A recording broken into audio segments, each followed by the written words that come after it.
Ежегодно, каждое третье воскресенье мая проводится Всемирный день памяти умерших от СПИДа. Впервые он был организован в 1983 году в Сан-Франциско. Группа людей, лично затронутых или глубоко озабоченных проблемой СПИДа. В то время число умерших составляло несколько тысяч человек.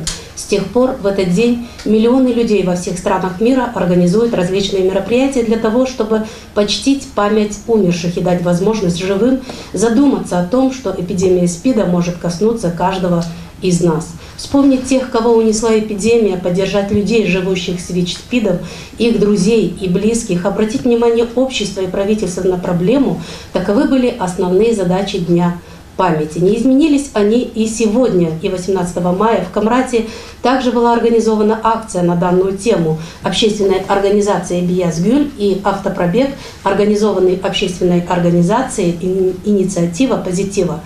Сегодня участников акции мы пригласили в нашу студию для того, чтобы более подробно поговорить о тех мероприятиях, которые были организованы в эти дни в нашем городе. Итак, гости сегодняшней программы. Светлана Георгиева, председатель общественной организации «Бияз Гюль», Поверга Руслан, председатель общественной ассоциации «Позитивная инициатива. Город Кишинев», и Эрика, волонтер из Швеции. Здравствуйте, добро пожаловать к нам в студию АТВ города Камрат. Здравствуйте. Ну а мы, уважаемые телезрители, продолжим дискуссию после просмотра сюжета.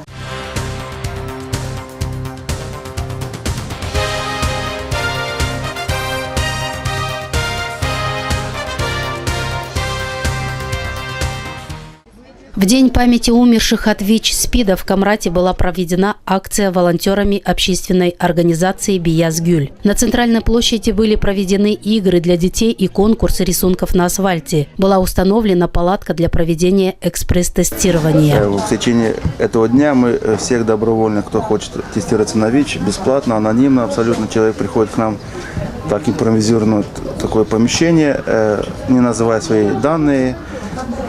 Если он изъявил желание, мы ему делаем экспресс-тест на ВИЧ-инфекцию. Также на центральной площади была разложена красная лента длиной 25 метров. Волонтеры раздавали прохожим буклеты с информацией о предотвращении болезни и в знак солидарности прикрепляли красные ленточки. Я волонтер из Чемишли, и сегодня мы с моей группой волонтеров и координатором Домной Светланы приехали в Камрат, чтобы поддержать наших друзей. Были сделаны 4 направления. Это в университете и в педагогическом колледже информирование нашей молодежи о путях передачи, о толерантности и о снижении стигмы и дискриминации. И они, если даже заболели этим заболеванием, они не виноваты в этом. Бывает, что очень случайно заболевает такой болезнью.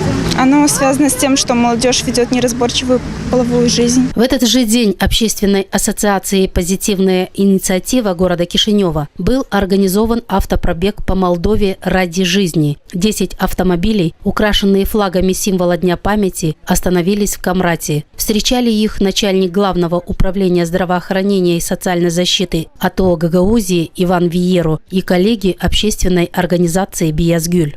Последний 2013 год в Гагаузии было взято 20 человек на учете, 12 в Камратском районе, 5 в Чадырнунском и 3 в Вулканештах.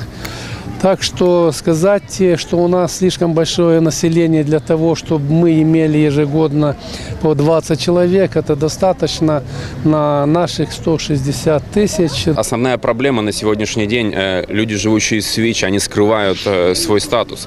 И это очень сильно влияет на распространение эпидемии. Больше того, есть люди, которые имели рискованное поведение, и они, в принципе, подозревают, что вероятность того, что у них есть ВИЧ, он достаточно велик. Настал тот момент, когда надо посмотреть правде в глаза уже. Все знают от малых детей до взрослых людей, что ВИЧ не передается через рукопожатия, поцелуи, объятия, через бытовые контакты. В настоящее время с диагнозом ВИЧ-инфекция в мире живут более 46 миллионов человек. За последние годы от последствий этого заболевания умерло более 130 тысяч ВИЧ-инфицированных.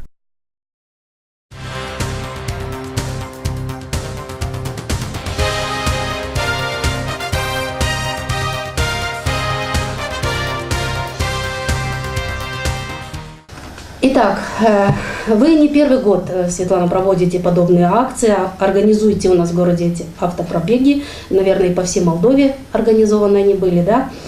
Немножко подробнее расскажите нам, какие мероприятия были проведены в эти дни и какие, возможно, еще проводятся. Действительно стало традицией для нашей общественной организации проводить такого рода мероприятий, как во всей Республике Молдова, наверное, так и в городе Камрате. Общественная организация «Биасгюль» в партнерстве с региональным социальным центром, а также ребята из автопробега, была проведена такая широкомасштабная акция. Началась она действительно, можно сказать, еще 2 недели назад, потому что изначально мы взяли направление по информированию работы с молодежью. Буквально за неделю до 18 мая были проведены около 5 информационных сессий в педагогическом колледже, а также в Государственном университете. Но основной акцент не был направлен на информирование о путях передачи. Все-таки мы немножко ушли от этого ракурса, потому что на сегодняшний день у нас молодежь действительно очень информирована. То есть такими уже моментами, аспектами их особо сильно не заинтересуешь. И мы все-таки взяли чуть-чуть другое направление. Мы на сегодняшний день говорили о толерантности, о снижении стигмы и дискриминации, о восприятии ВИЧ-инфицированного человека в общество. Мы приводили очень много примеров, когда молодой человек инфицировался, насколько молодые люди бы восприняли его в свои тусовки, можно сказать. На что было очень приятно отреагировано то, что наша молодежь действительно стремится к тому, чтобы не дискриминировать их, и наоборот, они говорили такие открытые слова, что они же такие же, как и мы, они ничем не отличаются, мы очень прекрасно знаем пути передачи, мы очень прекрасно понимаем, что эти люди действительно нуждаются в нашей помощи, мы готовы, мы открыты. То есть, если провести некоторое сравнение, да, 5-6 лет тому назад, то сейчас слово «СПИД» не так страшно. Да, могу строго уверить вас в том, что наша молодежь информирована. Если мы возьмем людей в более таком преклонном возрасте, есть некоторые стереотипы, которые все-таки отталкивают их от проблемы ВИЧ-инфекции. Они все еще заложено тот менталитет, что это чума 20 века. То есть, если есть какие-то стереотипы и предпосылки о том, что этих людей нужно изолировать. А что касаемо молодежи, она у нас абсолютно адекватна, очень радует тот факт, что они действительно очень и очень информированы. Что касаемо мероприятий самой акции 18 числа, у нас было около 35 волонтеров, которые готовы были со своим информационным посылом донести до населения также о путях передачи. Были розданы информационные материалы, были розданы средства защиты. Также основным атрибутом Дня памяти людей, умерших от СПИДа, является красная ленточка. Это знак солидарности и толерантности. Наша молодежь прикрепляла к майкам нашему населению. Очень был приятный тот факт, что все-таки население не отказывалось цеплять эти знаки солидарности. То есть это говорит о том, что это какой-то определенный жест того, что все-таки они толерантны к людям, пострадавших от эпидемии ВИЧ-инфекции. Также на центральной площади была выложена 25-метровая такая красная лента, знак солидарности. Были выложены свечи, была минута памяти. С утра была проведена панихида по усопшим людей. Это где, в Камрадской церкви? Да, это в Камрадской церкви. Также основной акцент был направлен на средства массовой информации, которые должны были осветить наши мероприятия. Вторая половина нашего мероприятия была уже официальное открытие, можно сказать, и приезд ребят из автопробега, где 10 машин приехали в наш город Камрат, 20 волонтеров общественной организации «Инициатива Позитива» присоединилась и к городу Камрату. Более детальную информацию уже по автопробегу непосредственно расскажет Руслан. Нас встречал министр здравоохранения и социального обеспечения Виеру Иван Васильевич, то есть ребят встречал, не нас, министр встречал. После этого ребята присоединились к нашим волонтерам, также знакомились, можно сказать, с населением Гагаузии, предоставляли информационные материалы. Следующий момент, который мы провели в этом году, это красная вечеринка «Антидискриминация», где эта вечеринка была направлена непосредственно на молодежь. То есть были... Где вы провели? Тоже на площади? Нет, это было в Гранд-отеле проведено. Приезжала певица Дара, выступали местные наши звезды. Также призывали нашу молодежь быть толерантными к ВИЧ-инфицированным людям и стремиться вместе сообща сделать так, чтобы ВИЧ-инфицированных людей просто-напросто не дискриминировали. Вечеринка прошла удачно, я так думаю. Наша молодежь восприняла довольно-таки очень хорошо на эту вечеринку. После этого завтра у нас тоже запланирован ряд мероприятий. Ребята из автопробега будут встречаться с сообществом людей, живущих с ВИЧ-СПИДом. У нас запланирована телепередача, то есть информационный посыл с населением через средства массовой информации. У нас запланирован футбольный матч. Это когда? Это все сегодня будет, да. Сегодня Кто будет играть? С кем? Наша гагаузская команда с ребятами из автопробега, потому что действительно они у нас очень-очень хорошие спортсмены, они у нас очень такие крепыши, действительно смогут поломать тот стереотип, что ВИЧ-инфицированный человек – это человек, который выглядит как-то по-особому, это тот человек, который, не знаю, чем-то отличается от других. То есть вот мы покажем, что действительно ВИЧ-инфицированный человек – это такой же человек, как и мы все. Руслан, скажите вы, как выглядит ВИЧ-инфицированный человек? Да вот так вот, как я. Да? Да, я живу с ВИЧ уже 17-й год. В сентябре будет 17 лет, как я узнал о своем ВИЧ-статусе. А сколько вообще человек может прожить? Ну и я собираюсь прожить до глубокой старости. Ну а вот статистика о чем говорит? Скажем так, в цивилизованных странах, где есть весь пакет услуг, где есть качественное лечение, где есть поддержка, есть ВИЧ-инфицированные люди, которые живут с ВИЧ-статусом уже более 40 лет. То есть это уже пенсионеры. Поэтому сегодня говорить, как уже говорила Светлана, что СПИД – это чума 20 века, которая просто ходит с косой по городам и ищет кому отпилить голову, это уже абсолютно не актуально. В то же самое время я абсолютно никому не желаю быть ВИЧ-позитивным, потому что счастья это не приносит. Но в то же самое время нужно балансировать ситуацию. ВИЧ-позитивный человек, абсолютно каждый ВИЧ-позитивный человек, он остается человеком. И ему должно быть место в нашем обществе, и в нашем обществе должны быть все условия для того, чтобы его мечты, его планы, его потенциал, он был реализован, и каждый ВИЧ-позитивный человек дожил до глубокой старости. Но вы вот уже не скрываете свой статус, да, открыто об этом говорите. Вот если можете, конечно, немножко историю, как с вами это все случилось, как вы это восприняли, Смотрите, и дальше ваши действия, каковы были? Мне очень сильно не повезло в 15 лет. Это было шальное... То есть это в раннем возрасте? Да, в раннем возрасте мы все в то время жили в не очень хорошей культуре. Было очень модно употреблять наркотики. И в 15 лет я впервые попробовал наркотики.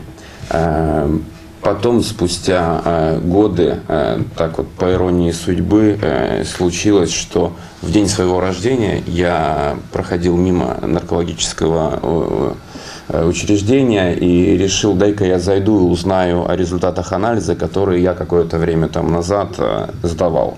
Ну вот я зашел, и мне не повезло. Там сидел, простите за выражение, абсолютно бесчеловечный, тупейший на свете врач. Потому что он, к сожалению, везде всякие люди бывают. Вот она просто поднапряглась и буквально на 2 секунды оторвалась от каких-то своих бумаг, подняла голову, сказала: ты, привет, у тебя СПИД. И все, на этом ее дискуссия самая закончилась, и я стоял как облитый кипятком, и я не знал, что делать и куда идти. Единственная, сейчас понимаю, дурная мысль, которая в голову мне пришла, это сделать передозировку. К счастью, у меня не получилось, я выжил, и со временем, буквально спустя 4 где-то года, я начал слышать о том, я повторюсь, это 17 лет назад было, я начал слышать о том, что есть другие ВИЧ-позитивные люди, что потом появилось лечение, АРВ-препараты. И я потом узнал, уже будучи с моей женой, что в принципе, как бы, ну, можно и родить здорового ребенка, у нас может быть нормальная жизнь. И сейчас весь этот комплект, семья, здоровый ребенок, планы в жизни, цели в жизни, успех в жизни, ну, все это как бы принадлежит мне. Но, к сожалению, если... Жена была здорова, да? Когда Нет, мы познакомились. Я, когда узнал о своем ВИЧ-статусе, опять же, как бы тогда понятие такого, как дискордантные пары, то есть пара, в которой один человек позитивный, другой отрицательный, это вообще как бы был нонсенс. Никто не знал, как с этим жить. Я пришел домой, и я решил, что я вообще буду питаться из отдельной посуды, потому что я очень переживал, чтобы моя мама как-то не заразилась через посуду, хотя это, ну, полный бред. Я не знал, как мне теперь пользоваться санузлом. Ну, такое шальное время было. И мало было информации. Да, это было ужасное время, да. И я решил, что и отношений у меня с противоположным полом как бы теперь как бы не будет. Ну, какая-то была совесть определенная. Я решил не ставить под угрозу жизнь другого человека. Но в определенный момент я познакомился с девушкой, у которой тоже был ВИЧ-статус. И так потихонечку мы построили семью. А по внешним признакам как-то можно определить эту болезнь? Или это... Ну, если у меня есть какие-то внешние признаки, которые определяют болезнь, то можно. Я думаю, что нет. Или вопрос, по внешним признакам можно определить человека, который онкоболен? Ну, если терминальная стадия, там, да, смотрите, и все остальное. В чем правда? Есть ВИЧ-инфицированный человек, и есть человек, который находится в стадии СПИДа. ВИЧ-инфицированный человек – это человек, обычный человек, у которого в крови есть вирус. И этот вирус невозможно рассмотреть, глядя на него. Этот вирус можно рассмотреть в лабораторных условиях. И передается тоже? Передается только через кровь, либо через незащищенные сексуальные отношения, либо от матери к ребенку, но в том случае, если мать пренебрегала рекомендациями врачей, потому что сегодня благодаря профилактике рождаются здоровые дети, и это тоже как бы нормально. Но когда стадия СПИДа, ну, это уже болезнь, а больного человека вне зависимости, цирроз, онко, это уже видно. Это уже СПИД, это синдром приобретенного иммунодефицита, то есть уже как бы явно выраженные определенные проявления. Спасибо. Эрика, очень красивое, кстати, редкое имя для нас, для нашего региона. Вы как давно занимаетесь и как вы пришли к волонтерству? Я приехала в Молдову как волонтер, и тут я познакомилась с организацией «Инициатива Позитива». И мне очень понравилось то, что тут довольно активное гражданское общество именно в этом сфере. И поэтому я решила присоединиться к автопробегу ради жизни. А как у вас? Тоже так свободно можно говорить на эту тему? У вас как дела? Я не считаю, что тут свободно можно говорить на этой теме, потому что все-таки как бы есть стигма дискриминации против людей, которые живут. То есть есть у нас эта стигма дискриминации, да? Как вы чувствуете, в чем проявляется? Тут в Молдове? Да. Но я знакома с многими людьми, которые живут с ВИЧ-инфекцией, и они мне рассказывали... Скрывают свой статус, да? Да, в основном как бы публично закрывают свой статус, и мне рассказывали о разных случаях, когда их дискриминировали. И это тоже причина, почему я хочу как бы присоединиться к этому, к автопробегу и вообще быть волонтером, потому что мне это сильно как-то напрягает, то, что к людям относятся не как к людям, а как к каким-то, не знаю, не по-человечески. То есть у нас более закрытое общество, чем у вас, скажем, в Швеции? Я не могу сравнить с Швецией. Единственное, что могу сказать, что тут есть эта дискриминация людей.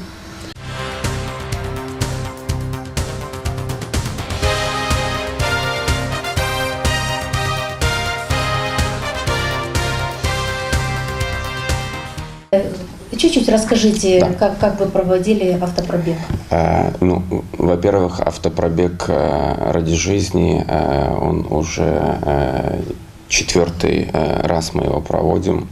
И автопробег ради жизни – это 20 замечательных, уникальных людей, вот таких вот энтузиастов, как Эрика, которые выделили 2 недели времени для того, чтобы делать свой значимый вклад в противодействие эпидемии. И это также само 8 городов, через которые проходит маршрут автопробега. Камрад является первым городом. Мы стартуем из Кишинева. Камрад – первый город, потом мы едем в Кагул, Бендеры, Тирасполь, Рыбница. Через Кишинев едем в Аргеев, с Аргеева в Бельцы и возвращаемся в Кишинев. Мы очень рады, что в каждом городе у нас есть замечательные друзья, партнеры, замечательные организации, которые проводят колоссальную работу в городе, и мы можем объединить усилия в рамках автопробега. Для нас очень важно в автопробеге иметь возможность встречи с сообществом людей, живущих с ВИЧ, потому что это та группа людей, без которой нам не удастся остановить эпидемию. Мировая практика показывает, что развитие как гражданского общества, так и непосредственно сообщества людей, живущих с ВИЧ, оно значительно приближает нас к нашим целям. Также в городах у нас будут в рамках автопробега встречи с молодежью, но уже не для того, чтобы говорить о путях передачи, о каких-то мифах. Мы будем уделять внимание развитию активизма и развитию волонтерства, потому что за подрастающим поколением будущее. Они должны перенимать эстафету, они должны, выражая свою активную позицию, делать свой значимый вклад. И, естественно, у нас в каждом городе встреча с ответственными лицами, представителями государственных учреждений, потому что они непосредственно несут ответственность, и мы обязаны построить механизмы взаимодействия. И у нас есть ряд замечательных мероприятий, в рамках которых будут определенные награждения тех, кто за это время сделал свой неоценимый вклад.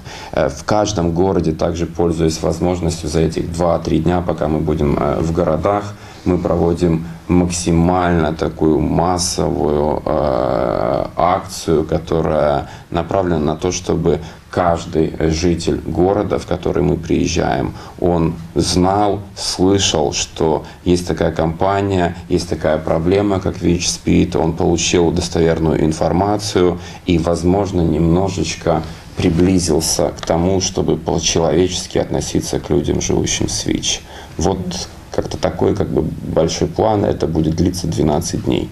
Светлана, вот я не спросила, кто поддерживает вас? Какие-то международные доноры, местные власти? Кто поддерживает финансово?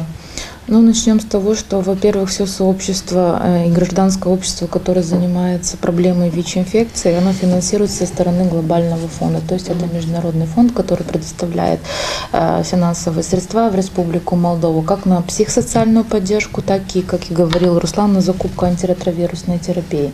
То есть основным источником финансовых средств, которые владеет организация, для того, чтобы предоставить качественные услуги и тот же спектр услуг, который предоставляется на базе НПО, это, конечно же, международные финансовые средства. Если можно, я по этому поводу скажу одну свою мысль. Ответственные лица у нас в стране говорят о том, что они очень уделяют внимание противодействию эпидемии ВИЧ-СПИДа. Но я скажу так, что то, что сделало государство в этом году, что оно планирует закупить АРВ, вот это является подтверждением тех слов, которые мы слышали много лет назад подряд и ничего не видели. Когда государство начнет поддерживать организации, такие, как представляет Светлана сегодня, Биасгюль, которые делают колоссальную работу, вот это будет еще одним подтверждением, что мы на самом деле дорожим, на самом деле мы делаем вклад, на самом деле мы хотим что-то изменить. Это примерно как с любовью. Любовь, она не только на словах, она на делах. И я очень надеюсь, что в ближайшие годы государство и правительство, оно увидит свою роль более практическую в противодействии эпидемии. И возьмет на себя обязательство, конечно же, тоже уделять какие-то финансовые средства на проблему ВИЧ-инфекции. То есть есть в этом необходимость, да?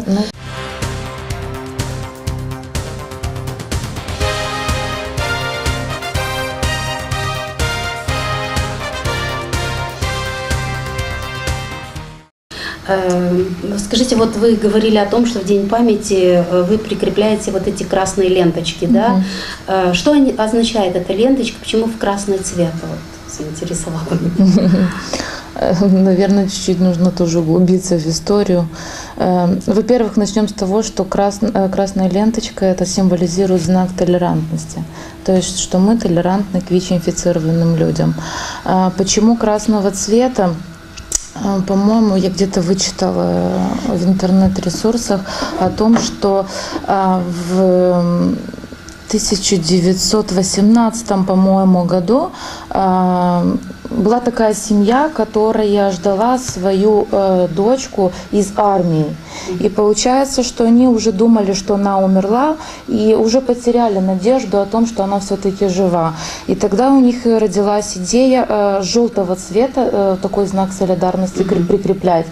Вследствие чего человек, который был затронут ВИЧ-инфекцией, он подумал о том, что а почему бы и нам не задуматься и сделать вот такого же рода знак толерантности. То есть там они уже потеряли надежду, а здесь призывается к тому, чтобы мы все-таки были толерантны к ВИЧ-инфицированным людям. И почему бы не сделать такое, чтобы объединить все сообщество и под единым общим знаком сделать так, чтобы мы были толерантны к ВИЧ-инфицированным людям. Это действительно очень большой шаг, это воспринимается населением очень хорошо, это в очередной раз напоминает нам об этом. И я думаю, что это очень хороший жест, и это всех нас объединяет. Есть ли у нас по Гагаузии какая-то статистика, сколько больных? Да, конечно.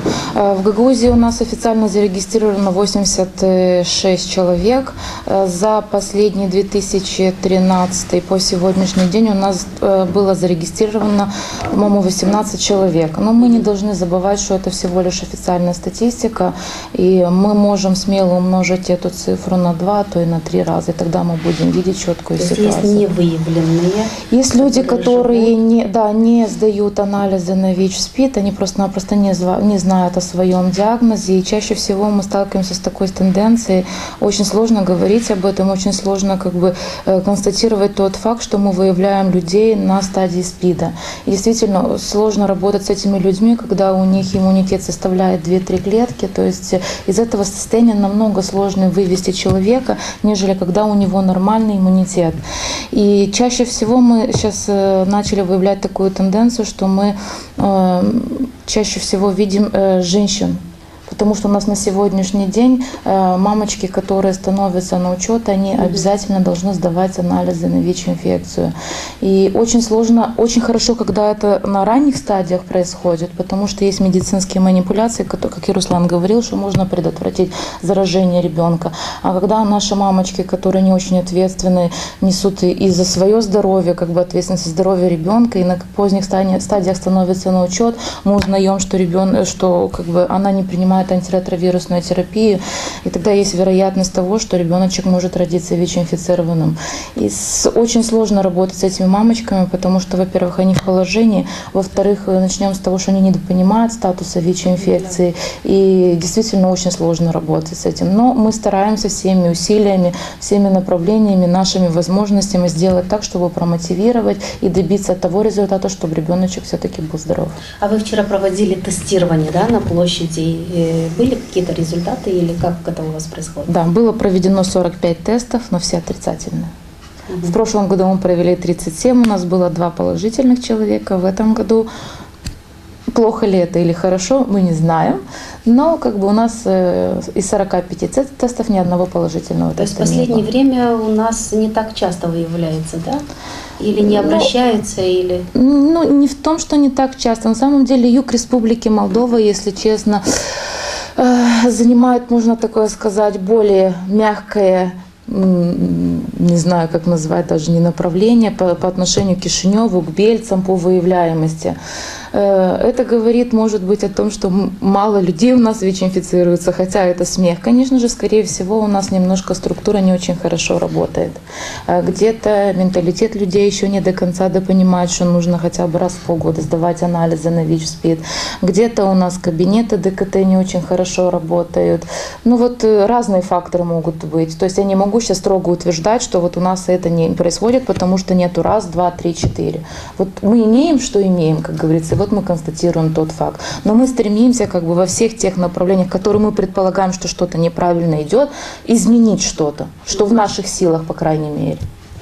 Руслан, как вы думаете, можно ли от этой болезни вылечиться до конца, или уже человек должен смириться и жить? Если можно, я вернусь к вопросу выявления. Да, можно. У нас вообще в стране серьезнейшая проблема. Культура заботы о своем здоровье, она слишком низкая. А когда речь идет о ВИЧ-СПИДе, то это вообще как бы сложный вопрос, потому что вообще люди не думают по поводу того, чтобы раз в год сдать флюорографию, посмотреть на свои легкие, как там с туберкулезом.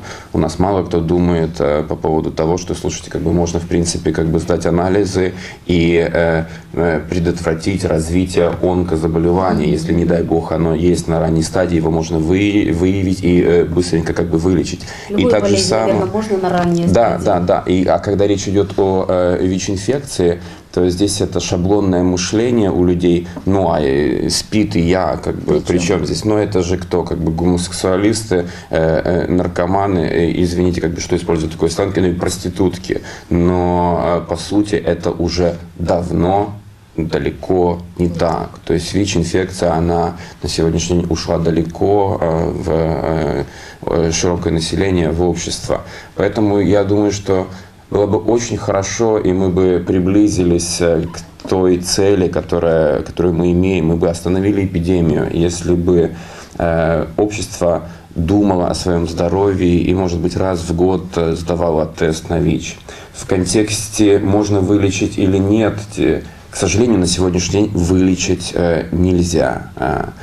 Возникает вопрос, зачем тогда сдавать тест, если все равно как бы не вылечишь. Но если узнать о своем диагнозе, во-первых, я могу не подвергать угрозе тех, кто дорог мне, а во-вторых, на сегодняшний день есть лечение, оно абсолютно бесплатное, оно не вылечивает меня, но благодаря ему уровень вирусной нагрузки в организме, он на нуле. То есть болезнь не прогрессирует. Такое лечение я принимаю уже на протяжении 7 лет. И, как я уже говорил, оно абсолютно бесплатно. К сожалению, на данный момент оно абсолютно все закупается пока за донорские деньги, но буквально вот в этом уже году государство впервые закупит за бюджетные средства лекарства для своих граждан.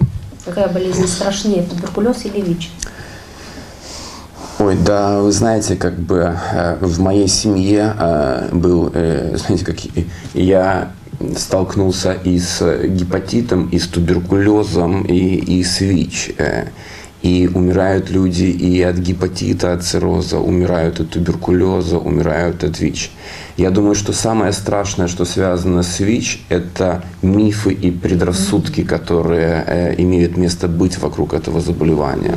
И они берут начало из вот тех наших абсолютно глупых профилактических каких-то действий, которые имели место лет 15 назад, когда мы везде развешивали всевозможные баннеры «Смерть с косой» и писали «СПИД, чума 20 века». Это все отголоски прошлого.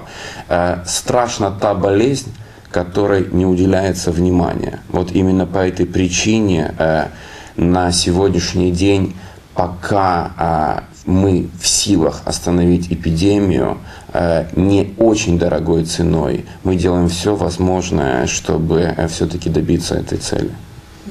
Эрика, вы как волонтер встречаетесь с этими больными, да? Что вы им советуете или рекомендуете, что им делать? Как вы работаете с ними? Я думаю, что наоборот, они мне очень много научили, как жить, как формировать какие-то принципы в жизни. То есть я думаю, что наоборот, как бы... Но вы сами лично не сталкивались с болезнью, да? Сама нет. Но то есть вы работаете с больными? Можно сказать, что да. Я как человек не ВИЧ-инфицированный, я сдаю хотя бы раз в год тест на ВИЧ и считаю, что это нормально. И как бы мне повезло, потому что мы часто проводим такие акции, там есть как бы доступно очень этот тест. Я знаю, что может быть это не очень по правилам, но хотела бы спросить Светланы, где тут в Камрате можно сдать тест на ВИЧ?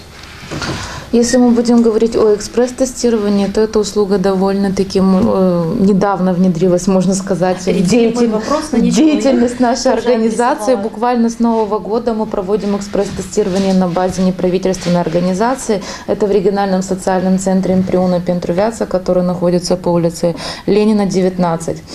Также кабинет добровольного консультирования и тестирования. Это центральная поликлиника, 4-й этаж, 71-й кабинет, врач-инфекционист Барган Федор Дмитриевич. То есть, если кто-то изъявит желание, всегда рады, обращайтесь, протестируем, проконсультируем. Анализы? Вот расскажите немножко, что для этого нужно? Именно по экспресс-тесту или по крови. Обращается либо к Федору Дмитриевичу, либо обращается к нам в организацию, просит провести экспресс-тестирование. Что такое экспресс-тестирование? Это вот такая баночка, там есть определенная жидкость. И вот такая палочка. Ну, на примере возьмем, все понимают, что такое тест на беременность, да? Ну да. Но вот приблизительно такого же плана вот эта вот палочка. Только суть в чем происходит, что вот эту вот палочку нужно засунуть в рот и хорошо вот как зубной щеткой просто хорошо вот так пройтись по полости рта и поставить вот в эту жидкость. И в течение 15 минут. То есть можно определить на месте? Да, на месте. Если одна палочка, то это отрицательный результат. Если 2 палочки, то это уже положительный результат. Но прежде чем провести экспресс-тестирование, обязательно проводится дотестовое консультирование, где мы консультируем, то есть подготавливаем человека, говорим о путях передачи, говорим, что такое ВИЧ-инфекция, как жить с ней и так далее и тому подобное. После того, как мы провели уже экспресс-тесты, вне зависимости от положительный результат или отрицательный результат, но в любом случае, если положительный, то это уже более углубленно, то есть это посттестовое консультирование, работа происходит. Если же отрицательный, то в любом случае мы еще раз переговариваем о факторах риска, о группе риска, что это такое, где с этим можно столкнуться. ВИЧ и СПИД – это одно и то же или есть разница между ними? Ну, давайте мы просто расшифруем аббревиатуры. ВИЧ – это вирус иммунодефицита, то есть это начальная стадия. А СПИД – это синдром приобретенного иммунодефицита. То есть это терминальная стадия, можно сказать. Это, к примеру, как с гриппом. Вот я побывал бы, к примеру, у вас в студии, и вот у вас оператор, к примеру, бы сегодня был человеком, который в температуре, кашлял, грипп. И вот отсюда бы я ушел уже инфицированным. То есть, гриппом. Да, но я бы еще не чувствовал. То есть, да. Но, возможно, на утро у меня уже были бы симптомы гриппа. Вот так же самое и с ВИЧ. То есть происходит рискованный какой-то контакт, человек становится инфицированным, и спустя 3-5 лет начинается 3-5 лет? Долгая процедура? Да, развитие болезни. А симптомы тоже как грипп или... Симптомы, когда стадия СПИДа, в чем проблема, как бы иммунитет? Меня интересует, вот человек может почувствовать. Я бы очень не рекомендовал дожидаться того, чтобы почувствовать. Самолечением, да? Я бы рекомендовал, как сказала Эрика, раз в год просто сдавать анализы, сделать флюорографию, сдать тест на ВИЧ, поинтересоваться, как у меня дела с гепатитом и как у меня с онкозаболеванием. То есть это такие как бы 4 сложных заболевания. Когда человек уже узнает о том, что у него ВИЧ-статус, тогда он наблюдается у специализированного доктора, следят за уровнем его иммунитета, и в нужный критический момент ему назначают лечение, так, чтобы его иммунитет поддержать и чтобы иммунитет справлялся с другими заболеваниями, потому что вирус иммунодефицита человека, он не убивает человека.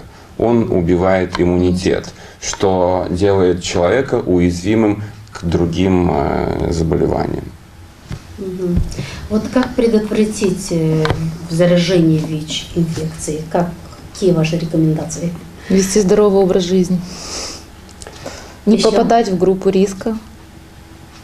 Я думаю, что, во-первых, нужно обладать информацией. Есть такая заезженная фраза: предупрежден, значит вооружен. На самом деле нужно просто знать, что есть 3 пути передачи. Кровь в кровь. О чем это говорит? Мы уже не живем в то время, когда у нас можно заразиться ВИЧ в медицинских учреждениях. То есть с этим все нормально. Больше в группе риска, когда речь идет о передаче кровь в кровь, находятся наркопотребители. Поэтому если человек не употребляет наркотики, то их лучше никогда и не пробовать. Если человек употребляет наркотики, то от этого нужно как можно побыстрее избавиться. Если этот человек пока не может избавиться от употребления, то нужно думать, как он употребляет, и не пользоваться чужим инструментарием. И, конечно же, половые отношения. Я всегда говорю такую простую вещь. Любовь умеет ждать. Но если не ждется, то нужно предохраняться. Как бы все вот как-то так просто. На самом деле. Предлагали акции, предлагали молодежи нечто подобное? Когда проводили акцию? Да, вчера. Конечно. Наша молодежь помимо информационного материала предоставляла еще и средства защиты. И как воспринимали принимающие Ну, вы стороны? знаете, за столько лет работы, проведения акций, мне Особенно кажется, у нас в Гагаузии. у нас молодежь уже привыкла абсолютно. Изначально нам было, когда мы только начали проводить такого рода широкомасштабные акции, у нас даже как бы волонтеры не очень хотели как бы раздавать средства защиты. Стеснялись. Уже не говоря о том, чтобы кто-то их брал, да, девушка говорит, ой, вы что, мы этим не занимаемся и так далее и тому подобное. То на сегодняшний день это абсолютно адекватная реакция, молодежь берет, подходит. Если надо будет, они даже приходят к нам в социальный центр, просят у нас, то есть это не проблема, подходят к врачу-инфекционисту. И, то есть это очень радует действительно этот факт, потому что мы понимаем, что молодежь, да, она информированная, она понимает о путях передачи ВИЧ-инфекции, и что даже если имело место половой контакт, то он защищен. Я думаю, что к таким мероприятиям очень важно правильно относиться. То есть распространение презервативов – это не мотивация пойти заняться сексом. То есть если человек на сегодняшний день находится в воздержании, то есть он ждет своей любви, он бережет себя, это замечательно. Эти люди достойны уважения. Эта молодежь на самом деле уникальна, и ими нужно дорожить, и эту культуру нужно ценить. Но если человек уже ведет активную сексуальную жизнь, то вот в этом случае презерватив, он как никогда кстати, и культура использования презервативов, особенно в подростковом возрасте, когда, ну, как бы то одного люблю, то другого люблю, она обезопасит от каких-то глупостей и необратимых последствий.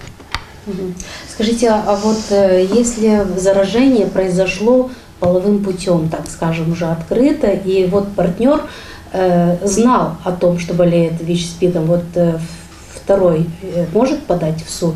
Вот как это предусмотрено у нас законом? Законом предусмотрено, что да. Я вам скажу Бывали так. такие случаи? Я считаю, что человек, живущий с ВИЧ, я сам живу с ВИЧ, который подвергает угрозе другого человека, это бесчеловечно. С другой стороны, совестливый человек. Мы говорим о общепринятых каких-то стандартах. Это бесчеловечно. Ровно настолько же, насколько бесчеловечен закон, который предусматривает уголовное преследование этого человека. Потому что если я живу с гепатитом и подверг угрозе передачи гепатита, меня же за это уголовно не будут преследовать. Да, или любые другие инфекции, передающиеся половым путем. Здесь чуть-чуть вот эти вот как бы карательные меры, они абсолютно не приближают нас к той цели, когда мы однажды остановим эпидемию. Здесь нужно чуть-чуть с другой стороны работать. Второй момент, я трудно себе представляю, как можно доказать, что я не предупреждал своего партнера о том, что у меня ВИЧ. Есть, конечно же, случаи, но как бы это единичные. Это не тот путь, который приблизит нас к какой-то победе. Светлана, скажите, за последние годы как изменилось отношение гагаузского общества к этой проблеме? Ну, по крайней мере, мы как представители гражданского общества, конечно же, мотивируем наше население к тому, чтобы они были толерантны к ВИЧ-инфицированным людям. Что касаемо непосредственно самого отношения к людям, живущим с ВИЧ, опять повторюсь, наверное, все-таки молодежь более адекватно относится ко всему этому. Я в начале эфира начала говорить, что они даже готовы иметь как бы друга, готовы пожать руку, готовы вместе тусить в одной компании и так далее и тому подобное. А что касаемо уже более преклонного возраста, то у нас чуть-чуть немножко с этим проблемы, как бы это мы уже это прекрасно поняли, и теперь мы начали внедрять такого рода услугу, как информирование нашего населения в трудовых коллективах, то есть больше всего где скоплений, более такого преклонного возраста, для того, чтобы опять-таки рассказать им о том, что ВИЧ-инфекция – это не чума 20 века, элементарно о путях передачи и так далее и тому подобное. Я считаю, что мы сможем достигнуть, конечно же, определенных успехов, если у нас молодежь уже адекватно относится ко всему этому. Ну, немножко сложнее, конечно, с людьми, которые были воспитаны там в советское время, да, но в любом случае, если очень захотеть, как говорится, можно и в космос полететь. Основная наша цель, конечно же, это работа с этими людьми, для того, чтобы быть толерантными к ВИЧ-инфицированным людям и не делать их изгоями в нашего общества. Нам еще очень важно понимать, что если человек, живущий с ВИЧ, он, не боясь стигмы и дискриминации, пользуется услугами врача, принимает АРВ-препараты, то его вирусная нагрузка, она в принципе как бы неопределяемая. Это говорит о том, что, опять же, уровень риска передачи ВИЧ-инфекции, он в принципе как бы минимальный. Поэтому если мы сделаем все возможное, чтобы у нас общество было достаточно человечным, в котором нет места дискриминации, в котором люди думают о своем здоровье, сдают анализы, своевременно начинают лечение, то мы остановим эпидемию. Эрика, вы впервые у нас в городе, в Камрад, провели волонтерскую работу? Нет, я участвовала в автопробеге, который прошла через Камрад в прошлом году. Это тоже были, да? И я очень рада, что я вернулась сюда. Тоже, потому что мы тут встречаемся с местным сообществом, с местными неправительственными организациями, с волонтерами. Я очень радуюсь, что они такие активные. Мы вчера, как Светлана говорила, мы провели акцию по городу, и вместе с волонтерами шли и разговаривали, и они с на людьми, самом да? деле с людьми и как бы между собой тоже. Разница есть в течение года, что изменилось? Не могу сказать, если разница в какую-то сторону, пока не ощущается, да? Медленными шагами, но идем вперед.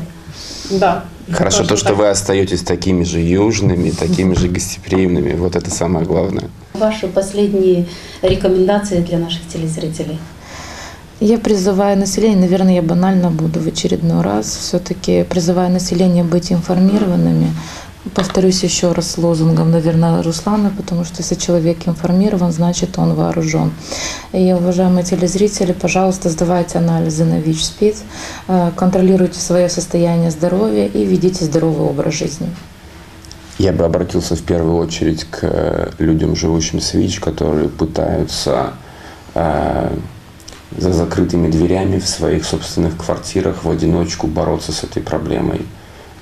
Перестаньте этим заниматься, это практически невозможно. Вам нужна помощь, вам нужна поддержка, и сегодня она есть, как медицинская, так и психосоциальная. Не оставайтесь один на один со своей проблемой, и никогда не позвольте себе закопать в глубину себя свои планы, свои мечты.